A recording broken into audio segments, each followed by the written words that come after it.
साधारण रूप से सभी जगह प्रार्थनाएं हो रही हैं। प्रार्थनाओं में लोग इकट्ठे हो रहे हैं। सुसमाचार का काम बहुत ज़ोरों से चल रहा है। सब बहुत खुश हैं। सभी प्रार्थनाओं में जाने के द्वारा बदल रहे हैं। बहुत से लोग चंगाइयाँ पाकर प्रभु के राज्य में आ रहे हैं। परमेश्वर का राज्य अंतिम दिनों में बढ़ता ही जा रहा है और लोग एक दूसरे के लिए प्यार और स्नेह से भरे हुए हैं। शैतान बहुत परेशान है। उसके हाथों से बहुत से लोग निकल जा रहे हैं। संसार में परमेश्वर का काम बढ़ने के कारण शैतान के राज्य में तबाही मची हुई है। तभी शैतान एक मुख्य सभा का गठन करता है।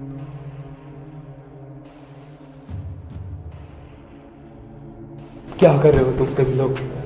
तुम्हारे हाथ में कुछ भी नहीं रहा।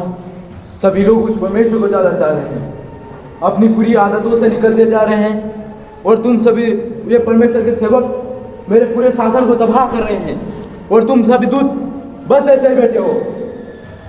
हमें क्षमा करें, क्षमा करें, शैतानों का राजा हमें क्षमा करें। हम क्या करें? सब प्रार्थना सभा में खूब जाने लगे हैं। जहाँ कोई प्रार्थना सभा होती है सब पहुँच जाते हैं और जो परमेश्वर का सुसमाचार नहीं सुना उन सबको भी ले जाते हैं। हम क्या करें? अगर हम कुछ बाधा डालने की कोशिश करते हैं तो लोग यीशु के नाम से में भगा देते हैं। अगर उनके मनों में बुरी बात डालने की कोशिश करते हैं तो लोग यीशु के नाम से भगा देते हैं। पर सभी लोग प्रार्थना में जाने लगे हैं। ये सभी मिलकर जब प्रार्थना करते हैं तो हम कमजोर पड़ जाते हैं। तो हम क्या कर रहे हैं? इस आखिरी दिनों में लोगों हमसे ज़्यादा ताकतवर हो गए। इस लोगों में इतनी एकता आ गई है, सौभाग्य के द्वारा प्रार्थना करने लगे हैं और इस सिवाय हम कुछ नहीं कर सकते। तो क्या हम ऐसे हाथ में हाथ डाले बैठे रहें? उस परमेश्वर के राज्य को बढ़ता हुआ देखते रहें? तुम सभी दूत मेरे को ही काम कर रहे हो। मैं तुम सभी को नाश कर दूंगा। क्यों ना हम इस बातों को आगे बढ़ाते हुए कुछ विचारों हमारे स्वामी शैतान के आगे रखें। इससे पहले महान शैतान हम सबको नाश कर दे। महाशैतान, आपके परामर्श दे सकता हूँ? मुझे एक विचार आया है। हम लोग आपको पता है जब परमेश्वर ने अपने कार्य को जोरों से बढ़ाया है तब हमें बड़े बड़े महामारी भेजे हैं। क्यों न इस 2020 में हम ऐसी महामारी को भेजें जैसे परमेश्वर का कार्य भी रुक जाए और अरबों बेकसूर को हम ऐसे मार डालें। तेरे विचार तो सही है, पर पुरानी सारी बीमारियों का इलाज इन मनुष्य ने परमेश्वर की बुद्धि के माध्यम से निकाला है। यह विचार तो सही है, पर इससे ज़्यादा प्रभाव लोगों में डाल नहीं पाएंगे। और वैसे भी परमेश्वर अपने लोगों को बहुत संभाल के रखता है। तो क्यों ना हम एक नई बीमारी को वायरस के रूप में इस संसार में भेजें जिससे लोग भी मारे जाएं और इन मनुष्यों को इस बीमारी की दवाई खोजने में भी समय लग जाए। और तब तक हम अरबों बेकसूर लोगों को इस मृत्यु से अपने राज्य में मिला चुके होंगे। और साथ ही साथ परमेश्वर के सारे उपाय, सारी कलीसिया भी तबाह हो जाएगी। अब आएगा मजा। अब हम उस परमेश्वर के सारे उपाय को नाश कर पाएंगे। जाओ शैतानों, इस नई महामारी से इस पृथ्वी को भर दो। जाओ। हे पिता परमेश्वर, महामारी को देखते देखते साल का आखिरी महीना दिसंबर भी आ गया है। सारा संसार सुनसान पड़ा है। ज़्यादातर लोगों की जीविका चली गई है। परमेश्वर, इस जगत में ये अचानक से कैसी महामारी आ पड़ी है? सारे लोग मारे जा रहे हैं। प्रार्थनाएं और कलीसिया की संगतियां भी बंद पड़ गई हैं। परमेश्वर, हम शैतान को कैसे रोकें? प्रभु, तेरे कहने के अनुसार होने दे। इन आखिर के दिनों में शैतान तेरे कितने जनों को हानि दे रहा है। लोग प्रार्थनाएं में नहीं जा पा रहे हैं। लोग आत्मिक रूप से, सामाजिक रूप से एक दूसरे से और आपसे भी दूर हो गए हैं। हे पवित्र यहोवा, सारे संसार के कलीसियाएं बंद पड़ी हुई है। आपके लोग आपस में मेलजोल नहीं कर पा रहे हैं। मैं इस जगत का बनाने वाला हूँ। मुझे सारी परिस्थितियाँ पहले से ही पता थी और शैतान की इस योजना को भी मुझे पहले से ही पता थी। मैंने इसके लिए पहले से ही उपाय निकाल रखा है। इस महामारी में केवल मेरे गहरे विश्वासी ही मुझ में बने रहेंगे, बाकी सब पीछे हट जाएंगे। ये अभी अंत नहीं है, मैं सब कुछ पहले जैसा कर दूंगा। शैतान की इस योजना जो कलीसियाओं को बंद करने के लिए थी, हर बार की तरह शैतान इस बार भी कामयाब नहीं होगा। मैं घर घर कलीसिया की स्थापना करूंगा, परंतु कलीसिया कोई दीवारें नहीं, परंतु स्वयं मनुष्य ही है।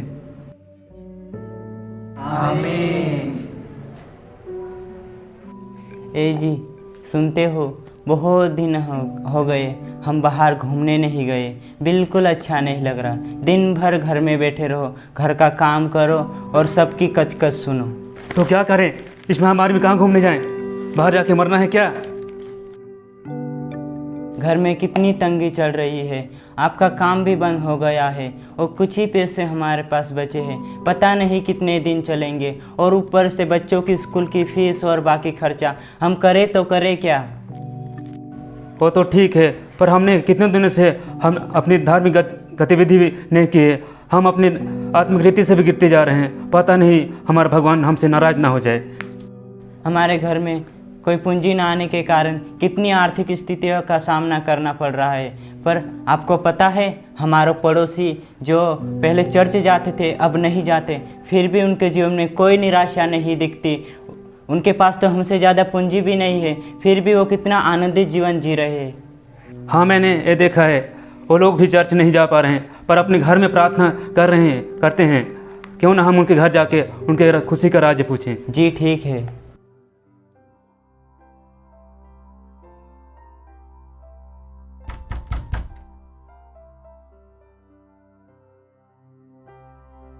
भाई साहब घर पे हैं? हाँ है जी बताइए, कैसे हो आना हुआ?